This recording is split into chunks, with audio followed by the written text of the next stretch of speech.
안녕하세요. 김태훈의 현명한 투자자 방송 시작하겠습니다. 본 영상에서 다루는 내용은 투자 권유가 아니며 각 개인의 투자 판단에 대한 책임을 지지 않습니다. 별도 SNS 채널 가입을 유도하거나 투자 권유 및 유료 리딩 서비스를 홍보하는 불법 사칭 계정에 유의하시기 바랍니다. 자, 지난번에 태양광 발전에 대해서 한 일주일 좀 지난 것 같은데요. 그 이후에 빅 이벤트가 하나 또 발생한 게 있어서 다시 한번 방송을 해드리겠습니다. 지난주에 그 태양광 발전 관련주들이 반등을 한 게 미국에서 수입하는 태양광 이 장비들에 대해서 이 관세를 면제해 주겠다. 특히 폴리실리콘 같은 소재와 또 태양광 패널 같은 이 모듈 패널과 모듈 같은 이런 장비들은 그 관세, 그러니까 상호 관세 대상에서 제외된다라고 말이 나오면서 이 태양광 업체들이 좀 반등하기 시작했습니다. 하지만 그때까지는 미미했죠. 왜냐하면 이 관세 혜택을 한국 기업들만 받는 게 아니라 중국 기업들도 받을 수 있고, 또 중국이 지금까지 계속 이제 미국에 대해서 우회 수출하고 있던 동남아산 제품들도 받을 수 있기 때문에 그 한국산 태양광 제품이 이 미국 태양광 시장에서 이 중국산이나 동남아 우회 수출한 동남아산과 경쟁하는 건 마찬가지이기 때문에 실적이 좋아지는 데는 한계가 있었죠. 하지만 그 어저께 발표로 이제 완전히 시장 분위기는 달라졌습니다. 왜냐면 미국에서 이 중국이 관세를 회피해서 동남아 지역을 통해서 우회 수출하는 물량에 대해서도 대규모 고율의 상계 관세를 부과하기로 했기 때문입니다. 이렇게 되면 실질적으로 미국 내 태양광 시장에서 중국산 태양광 장비들은 이 장비와 이제 모듈과 이런 것들은 퇴출되는 그런 수순을 밟게 됩니다. 이렇게 되면 실질적으로 전 세계 시장에서 이 태양광 시장 같은 경우는 중국산이 거의 80% 정도를 차지하고 있는데 미국 시장에서만큼은 이 태양광 장비들이 발을 붙일 공간이 없어지는 것이죠. 원산지를 속이기 전까지는 이게 뭐 말 그대로 이제 미국 내에서는 이런 관세를 물고 이 판매를 할 수가 없습니다. 미국인들도 바보가 아닌데 그렇게 비싼 제품을 소비할 리가 없죠. 질도 떨어지는 중국산 태양광 장비들인데요. 그런데 이 여기에 중국산이 빠져나간 그 자리를 이제 한국산 태양광 모듈이나 태양광 제품들이 이 차지할 수 있다는 그런 그 기대감이 커지고 있는 겁니다. 그래서 중국산에 대해서 지금 미국은 꾸준히 견제를 해왔습니다. 중국은 중국 스스로도 워낙 이 석탄 화력 발전이나 이런 것 때문에 미세먼지가 많고 이 공기질이 더럽다는 말을 많이 들어왔기 때문에 몇 년 전부터 이제 계속 중국은 이 태양광 발전이나 이런 쪽에 투자를 엄청나게 했어요. 그리고 지금 중국 내 그 일반 가솔린차나 디젤차보다는 전기차 등록률이 더 높습니다. 그런 것처럼 중국은 20세기 이런 그 뭐랄까요, 산업 유산이 할까요? 이 가솔린이나 디젤이나 이런 석탄 화력 발전 이런 것들이 문제가 되니까 이런 것들이 이제 개화돼서 더 막 성장하기 전에 더 빨리 한 단계 앞서가서 이 친환경 발전이나 이런 친환경 자동차 같은 이런 쪽으로 더 빨리 넘어가는 그런 모습을 보여주고 있습니다. 그래서 태양광 이 장비나 소재 같은 경우는 이 중국산이 전 세계 시장의 80% 이상을 차지하고 있죠. 어떤 분야는 거의 한 95%, 100%를 중국산이 한다고 해도 과언이 아닐 정도로 중국산이 차지하는 비중이 굉장히 높은 상황입니다. 그렇기 때문에 이 중국산을 제외하고 태양광 시장을 보기는 어려운데요. 그럼에도 불구하고 이 미국은 이런 중국산 제품이 미국 태양광 시장을 점유율을 높여가는 것을 항상 견제해왔습니다. 이 한화큐셀 같은 경우도 한화그룹이 인수를 해서 태양광 그러니까 장비업체인데 이게 미국에 현재 공장이 있어요. 그리고 최근 들어서 이 그 한화 솔라 허브라고 해가지고 이러한 그 태양광 장비를 만드는 공장을 더 늘리고 있습니다. 생산량을 더 늘려서 미국 태양광 시장을 어차피 미국도 이제 친환경으로 가고 있기 때문에 그 시장을 선점하겠다고 했고 실제로 2023년까지만 해도 한화큐셀이 뭐 지금도 마찬가지지만 그 시장 점유율 1위를 하고 있습니다. 근데 이제 그 문제는 이 중국산이 관세 때문에 직접 미국으로 수출하기 어려우니까 베트남이나 태국, 말레이시아나 캄보디아 같은 이런 나라를 통해서 우회 수출을 하고 있습니다. 그러다 보니 이 중국산이 동남아산으로 둔갑을 해서 미국 시장에서 팔리고 있는데 이 가격이 굉장히 싸고, 그렇기 때문에 뭐 질이 나쁘더라도 가격이 워낙 싸기 때문에 이거는 미국 내에서 생산해서는 도저히 경쟁할 수 없는 구조를 갖고 있죠. 자, 그리고 우리나라도 지금 윤석열 정부 3년 동안 이런 에너지 정책을 원자력 중심으로 재편하다 보니까 좀 기형적인 모습을 하고 있어요. 원래는 신재생 에너지가 저 석탄이나 LNG나 다른 에너지원, 특히 원자력도 그렇고 그걸 더 잡아먹으면서 신재생 에너지가 훨씬 더 큰 포지션을 차지했어야 됩니다. 왜냐면 2050 탄소 제로이기 때문에 이 탄소 제로를 하려면 전체 중에 석탄은 완전히 신재생으로 대체를 해야 되고, 원자력도 지금 오히려 우리나라는 퍼센트가 더 발전 비율이 높아졌는데 이걸 더 줄여야 되는 겁니다. 그런 만큼 신재생 에너지에 더 많은 투자가 돼야 되는데 우리나라는 지난 3년 동안 거꾸로 갔었죠. 그래서 지금 이러한 지금 이 시장이 거꾸로 간 것을 다시 정상적인 위치로 이렇게 돌려놓는 데는 더 많은 시간과 더 많은 비용이 들어가게 됩니다. 완전히 이 윤석열 정부 3년 동안 거꾸로 가는 바람에 우리나라는 이런 태양광이나 풍력 같은 이 신재생 에너지 시장만 손해를 본 게 아니라 당장 내년 2026년부터 EU로 수출할 때는 탄소 국경세를 내야 됩니다. 이런 상황에서 과연 제대로 이 정부가 대응을 했느냐, 이런 비판이 나올 수밖에 없는 것이죠.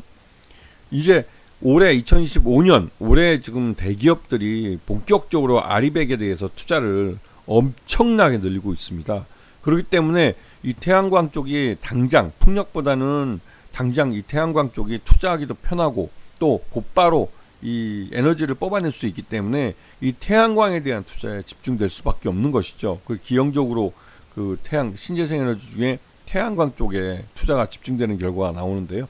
이것도 문제가 있는 것이죠. 원래는 풍력도 좀 많은 부분에서 이제 해안가나 이제 이런 쪽 바닷가 쪽 해양 풍력을 이용해서라도 풍력도 동일하게 이제 발전을 해야 되는 겁니다.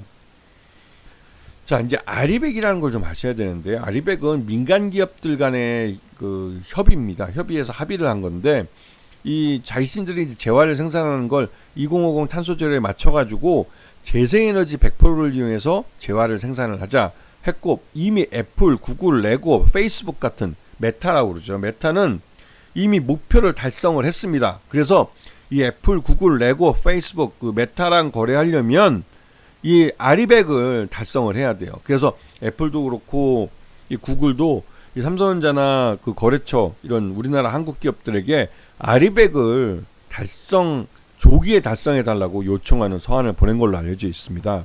그런데 우리나라 아시죠? 아리백이 뭐예요? 라고 물어보는 정치 지도자가 지난 3년 동안 우리나라를 거꾸로 운전을 했습니다. 그래서 아주 엉망진창이 됐죠. 아리백 가입한 우리 기업들의 신재생에너지 전환율을 보면 한심하다는 생각밖에 안 들어요.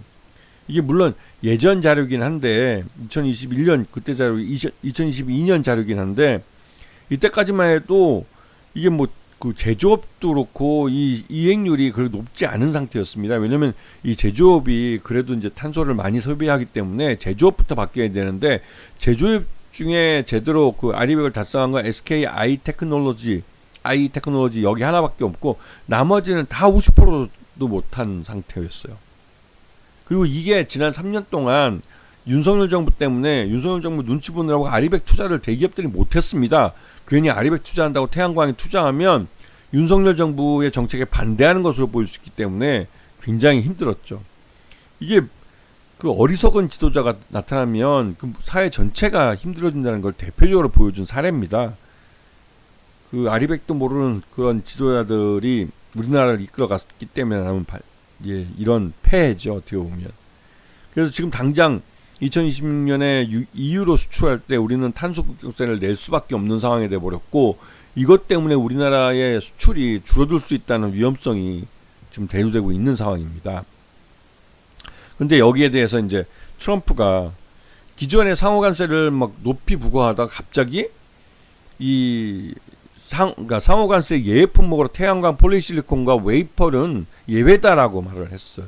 이거는 미국 내에서 또 이 태양광에 대한 수요가 늘고 있는데 이렇게 관세를 부과하면 비싼 소비를 할 수밖에 없기 때문에 비싸게 비용을 안 내겠다고 이 소비자들이 들고 일어난 겁니다. 여기에 이제 트럼프가 한 발 물러선 것이죠. 그리고 이러한 관세 정책은 지금도 계속 이어지고 있습니다. 그리고 점점 더 심해지죠. 그리고 이런 것은 전 세계 태양광 시장이 빠르게 성장을 하고 있고 이 성장하는 시장만큼 우리는 더 빨리 성장을 해야 되는 겁니다. 그래야만 우리가 시장을 먼저 선도해 가는 것이지 여기에 뒤처지면 우린 중국한테도 뒤처지는 거예요.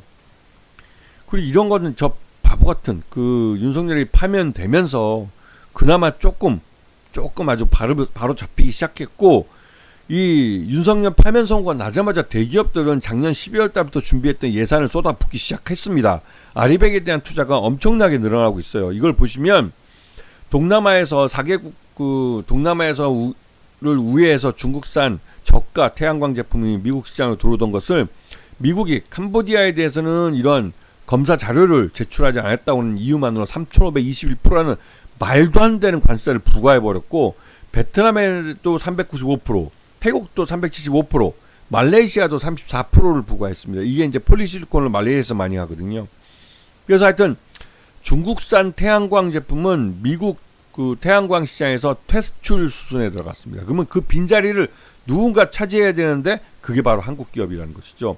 여기다가 이재명 더불어민주당 전 대표가 이제 대선 후보로 나오면서 2040년까지 이제 석탄 발전을 폐쇄하겠다고 발표를 했습니다. 이거는 단순하게 이 노후화된 오래된 석탄 화력 발전소를 멈추겠다는 거 끝나는 게 아니라 그 석탄 화력 발전소에 연결돼 있던 전력망 자체를 새로 개비하겠다는 겁니다. 이거는 중앙집권식으로 돼 있던 태양광, 그러니까 이 석탄 화력 발전소에서 발전된 전기를 받았었던 수용가의 이러한 이 전력 수송망 자체를 새로 재편하는 겁니다. 태양광이나 풍력이나 이런 신재생 에너지로 재편하는 겁니다.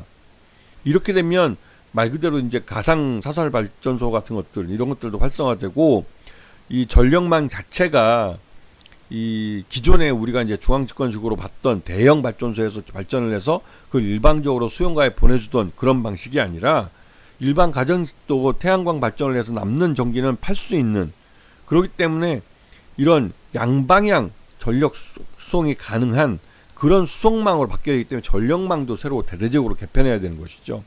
이게 이제 석탄 화력 발전이 폐쇄된다고 하니까 이제 당연히 이제 태양광에 대한 투자가 많아질 거고, 그러니까 태양광이 어떻게 대거 급등을 했습니다. 그리고 오늘은 전력망 확충 관련주들이 강하죠. 이게 다 이유가 있는 것입니다. 서로 연결되어 있는 사안들이죠. 그래서 지금 보시게 되면 태양광 발전 관련주 중에 제가 이전부터 대기업과 중소기업을 나눠서 했는데요. 대기업 중에서는 이번에 미국에서 한 그러니까 미국에서 중국산이나 동남아를 우회한 거에 있을 때 관세를, 고율의 관세를, 상계 관세를 매긴 거에 대해서는 우호적이에요. 긍정적이죠. 하지만 이들 업체들이 미국 시장에 수출할 때 관세는 물어야 됩니다. 그리고 중소기업인 우리나라 이제 SDN이나 신성희, 이제 S에너지, 대명에너지, 금양그린 파워 같은 경우는 내수시장 기반이기 때문에 이건 이재명 대표의 그 석탄 화력 발전 폐쇄가 더 큰 영향을 미친 겁니다. 그래서 이들 종목들은 막 상한가까지 급등을 해버린 거죠. 물론 이런 중소형주, 그러니까 중소기업들 관련된 중소형주들이 오랫동안 주가가 하락했기 때문에 또 용수철처럼 더 크게 튀어오르긴 합니다. 가격도 싸고 개인 투자가들이 선호하기 때문에 그런 현상이 나타나는 것이죠.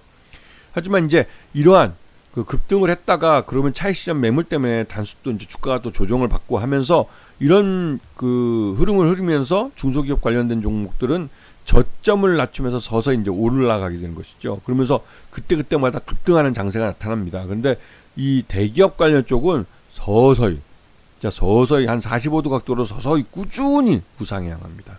그럴 수밖에 없는 게 실적이 그렇게 좋아질 수밖에 없기 때문에 그래요. 그래서 제가 예전부터 태양광 발전주에 대해서 그렇게 여러 번 막 목에 힘줄을 세우면서 말씀을 드린 겁니다. 아시겠죠? 자, 오늘 방송 여기서 마치겠습니다. 감사합니다.